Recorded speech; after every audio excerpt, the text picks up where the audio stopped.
Hello students and welcome back to the next lecture of probability.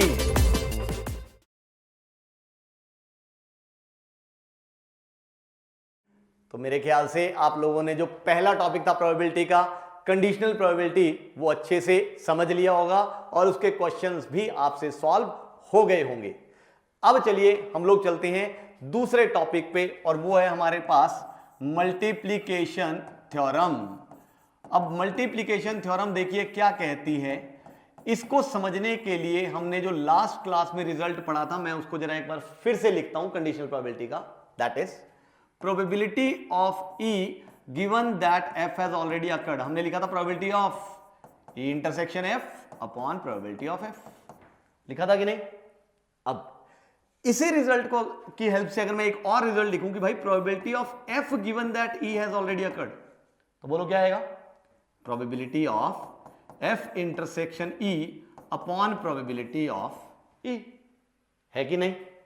अब यहां पे लिखा है एफ इंटरसेक्शन ई, चाहे हम एफ इंटरसेक्शन ई लिखें बेटा, चाहे ई इंटरसेक्शन एफ, एक ही बात है। ये तो हमने 11th में पढ़ा हुआ है सेट्स में। तो यानी अगर मैं न्यूमरेटर को लिखना चाहूं तो मैं ऐसे भी लिख सकता हूं probability of E intersection F of course upon probability of E, है ना। यानी मैं कह सकता हूं probability of this is equal to this thing.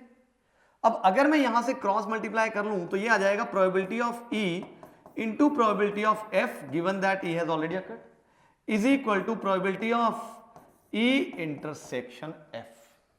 और इसी चीज को अगर मैं लिखूं तो I can write it as probability of E intersection F is equal to probability of E into probability of F given that E has already occurred. Is that okay?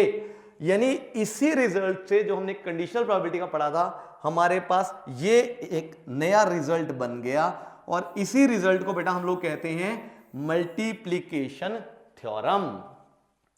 यानी multiplication theorem क्या कह रही है?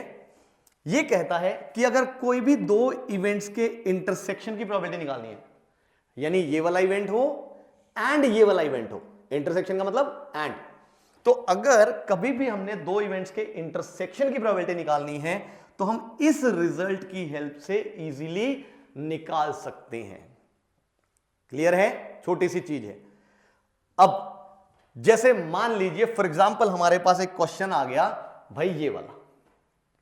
अब वो कहता है कि एक अर्न है, earn contains 10 black and 5 white balls. Earn समझते हो ना, बोरा है ना, उसमें 10 ब्लैक बॉल है और 5 व्हाइट बॉल्स हैं। 2 balls are drawn from the urn, one after the other without replacement। बड़ी इंपॉर्टेंट चीज लिखी है, one after the other without replacement। यानी हमने बॉल निकाली एक एक करके। पहली बॉल निकाली, कलर देखा, साइड में रख दिया, फिर दूसरी बॉल निकाली, 1 by 1 विदाउट रिप्लेसमेंट का मतलब समझ आया कि नहीं? यानी हमने पहली बॉल निकाली है, कलर देखा, उसको बाहर अलग रख दिया है, फिर दूसरी बॉल निकाली है। आई होप क्लियर है?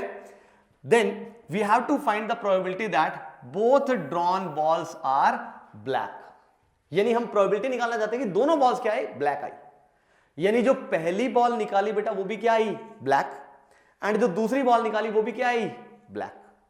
तो जैसे हमने समझा कि पहली भी ब्लैक एंड दूसरी ब्लैक, मतलब एंड की बात हुई, तो हमारे दिमाग में एकदम से घंटी बजी कि भाई क्या यूज करना है हमने? Multiplication theorem. तो उसके लिए सबसे पहले हम क्या डिफाइन करते हैं? इवेंट्स। तो हमने कहा यार let E be the event that first ball drawn is black. और फिर हमने कहा let F be the event that second ball drawn is black।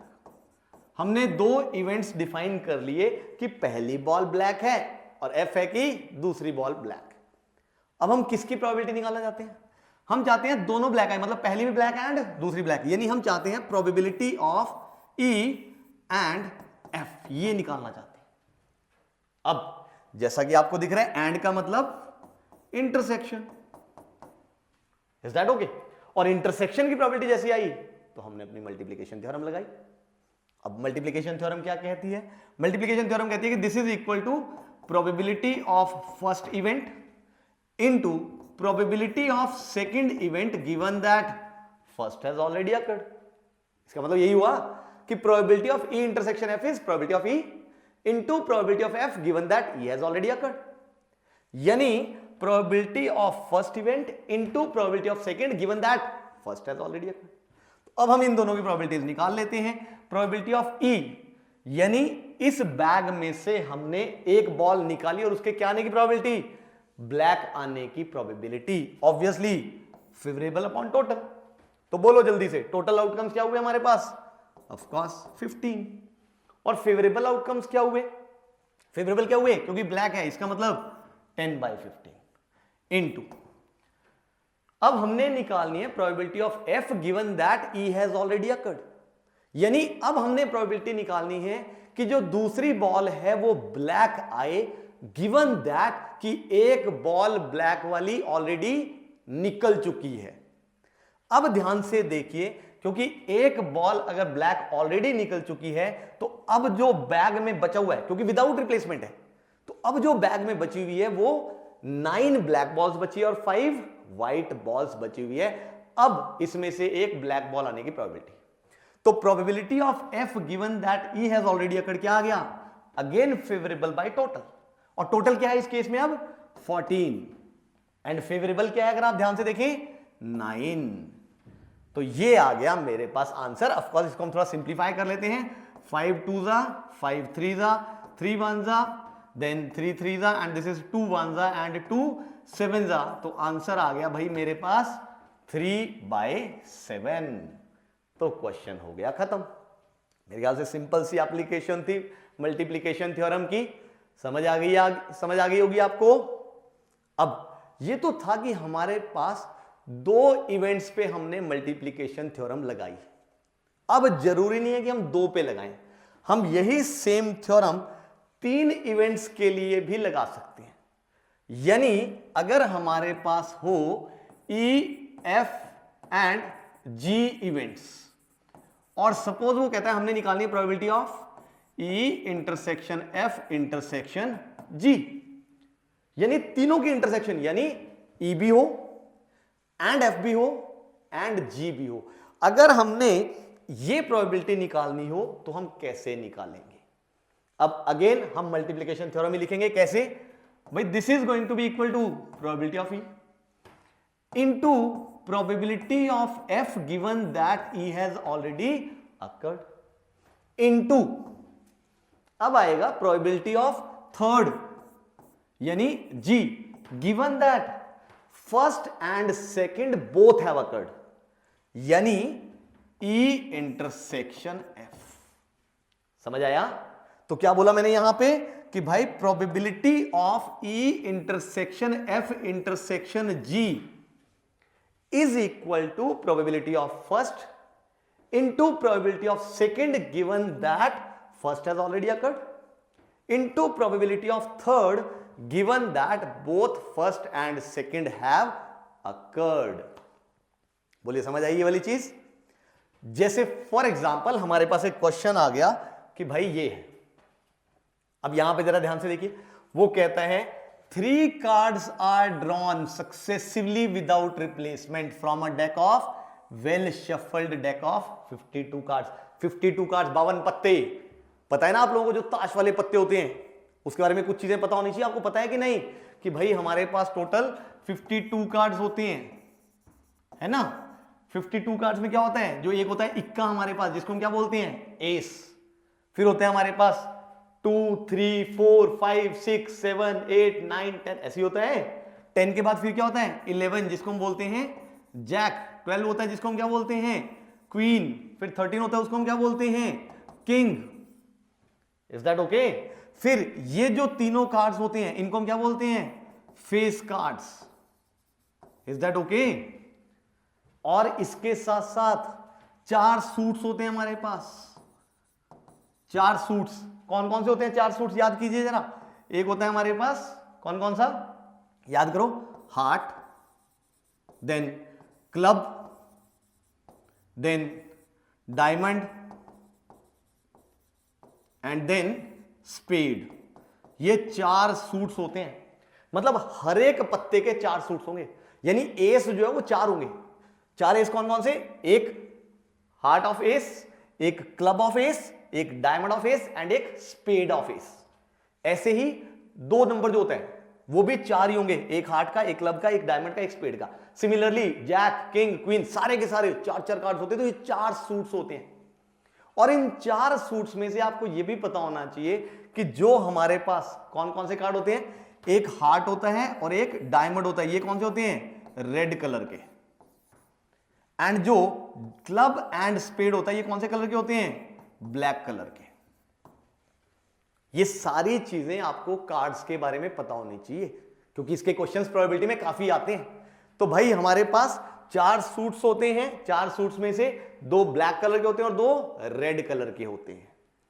जब तक हमारे पास इतनी इंफॉर्मेशन नहीं होगी, हमें ये चीजें नहीं पता होगा, हम प्रोबेबिलिटी के ऐसे क्वेश्चन सॉल्व नहीं कर पाएंगे। तो मेरे ख्याल से आपको ये वाली चीज तो समझ आ गई होगी। अब चलिए, अगर ये चीज समझ आ गई है तो हम अपना क्वेश्चन सॉल्व कर लेते हैं। अब वो कहता है कि 52 कार्ड्स हैं, ये वाले 52 कार्ड्स हैं, उनमें से हमने 3 कार्ड्स निकाले सक्सेसिवली विदाउट रिप्लेसमेंट। इसका मतलब क्या हुआ? हमने पहला कार्ड निकाला, देखा, उसके बाद उसको वापस रखा कि नहीं? नहीं रखा, विदाउट रिप्लेसमेंट, यानी उसको बाहर रख दिया। पहला कार्ड जो भी आया हमने नोट किया, उसको बाहर रख दिया। फिर दूसरा कार्ड निकाला, जो भी आया हमने देखा, बाहर रख दिया। फिर तीसरा कार्ड हमने निकाला, जो भी आया देखा, बाहर रख दिया। ऐसे हमने 3 कार्ड सक्सेसिवली निकाले विदाउट रिप्लेसमेंट। और वो कहता है what is the probability that first 2 cards are kings and third card drawn is an ace. यानी पहले 2 क्या होने चाहिए? किंग, और थर्ड वाला क्या होना चाहिए? एस। इसका मतलब पहला किंग एंड दूसरा किंग एंड तीसरा एस। इसकी प्रोबेबिलिटी हम लोग निकालना चाहते हैं। तो पहला ये एंड दूसरा ये एंड तीसरा ये। जैसे ही एंड आया, जैसे ही इंटरसेक्शन आई, तो हमारे दिमाग में घंटी बजी एकदम से, मल्टीप्लिकेशन थ्योरम। अब वो लगाने के लिए पहले हमें इवेंट्स डिफाइन करने पड़ेंगे। तो हमने इवेंट्स क्या क्या लिए भाई? Let E be the event that first card is king. फिर हमने कहा let F be the event that second card is king, and let G be the event that third card is ace। ये हमने 3 events लिए। अब हमने किसकी probability निकालनी है? कि पहला भी किंग, दूसरा भी किंग और तीसरा एस। यानी हम बेसिकली निकालना चाहते हैं probability of E and F, यानी इंटरसेक्शन एफ, एंड जी यानी इंटरसेक्शन जी। तो हम लगाते हैं अपनी मल्टीप्लिकेशन थ्योरम। क्या कहती है? This is equal to probability of E into probability of F given that E has already occurred into probability of G given that both E and F has already occurred. यही था हमारा result multiplication theorem का। तो अब ये तीनों probabilities निकालेंगे, put करेंगे, मल्टीप्लाई करेंगे, आंसर आ जाएगा। तो चलिए जल्दी से निकाल लेते हैं प्रोबेबिलिटी ऑफ ई। यानी 52 कार्ड्स पड़े में हमने एक कार्ड निकाला और उसके किंग आने की प्रोबेबिलिटी बोलो क्या आएगी? Favourable upon total. तो टोटल क्या है भाई हमारे पास? 52। और फेवरेबल क्या है हमारे पास? ऑफ कोर्स 4 इंटू, क्योंकि 4 ही किंग होते हैं। अब नेक्स्ट, अब हमने एक कार्ड निकाला, वो बाहर जा चुका है। अब इस कंडीशन के अंडर ई हो चुका है, मतलब एक कार्ड हम बाहर निकाल चुके हैं किंग वाला। इस कंडीशन के अंडर एफ की प्रोबेबिलिटी यानी दूसरे कार्ड के किंग आने की probability again favourable upon total. तो दिख रहा है क्योंकि एक कार्ड ऑलरेडी बाहर निकल चुका है, यानी टोटल में से एक कम हो गया। और अगर मैं फेवरेबल की बात करूं तो फेवरेबल में भी एक कम हो गया। तो क्या आएगा यहां पे? 3 into 51। Is that okay? Into अब प्रोबेबिलिटी ऑफ जी, मतलब probability of getting an S card given that कि जो पहले 2 कार्ड्स हैं वो दोनों किंग्स आ चुके हैं, यानी 2 कार्ड्स निकल चुके हैं। अब इस कंडीशन के अंदर तीसरे कार्ड के एस आने की प्रोबेबिलिटी, तो भाई फेवरेबल अपॉन टोटल। टोटल में से दिख रहा है 2 कार्ड्स, माइनस हो चुके हैं यानी 50। और अगर मैं फेवरेबल की बात करूं तो अगर आप ध्यान से देखें एस कार्ड्स अभी चारों के चारों अंदर ही है, क्योंकि जो दो निकल चुके हैं वो दोनों डेफिनेटली क्या निकले हैं, किंग निकले हैं। तो यानी फेवरेबल क्या आ गया इस केस में 4। तो यहां से इनको मल्टीप्लाई करो, विल गेट द आंसर। अब मल्टीप्लाई करने के लिए पहले देखो थोड़ी सिंप्लीफिकेशन कर लो। कैसे भाई 3 1 जा 3 17 जा, बिल्कुल ठीक। देन दिस इज भाई 2 2 जा 2 25 जा, बिल्कुल ठीक। देन दिस इज 2 1 जा 2 26 जा, बिल्कुल ठीक। देन दिस इज 2 2 जा एंड दिस इज 2 13 जा। तो यहां पे न्यूमिनेटर में तो आ गया 2 और डिनोमिनेटर में आ गया मेरे पास 13 इंटू 17 इंटू 25। आई थिंक आपको ये मल्टीप्लाई करना आता है, कर लोगे ना अपने आप। और जैसे ही मल्टीप्लाई करेंगे तो ये आ जाएगा 5 5 2 5, यानी इसकी प्रोबेबिलिटी आ गई 2/5 5 2 5। तो ये आ गया आंसर। मेरे ख्याल से आप लोगों का भी ये आंसर मैच कर गया होगा। तो ध्यान से कार्ड से रिलेटेड ये इंफॉर्मेशन पता होनी चाहिए, हमें क्वेश्चन को समझना है, क्वेश्चन को इंटरप्रेट करना है, उसके बाद हमारी थ्योरम सीधी लगेगी और हमारा आंसर यूं चुटकियों में आ जाएगा। चलिए क्लियर है मेरे ख्याल से। तो ये है हमारे पास मल्टीप्लिकेशन थ्योरम। चलिए तो ये समझ आ गया है। तो इसी के साथ आपका ये जो टॉपिक है मल्टीप्लिकेशन थ्योरम का ये होता है खत्म। और इसी के साथ अब मैं लेक्चर को भी करता हूं वाइंड अप। तो मिलता हूं मैं आपसे नेक्स्ट लेक्चर में, जहां हम लोग डिस्कशन करेंगे इंडिपेंडेंट इवेंट्स के बारे में। तो चलिए फिर मिलते हैं जल्दी अगले लेक्चर में।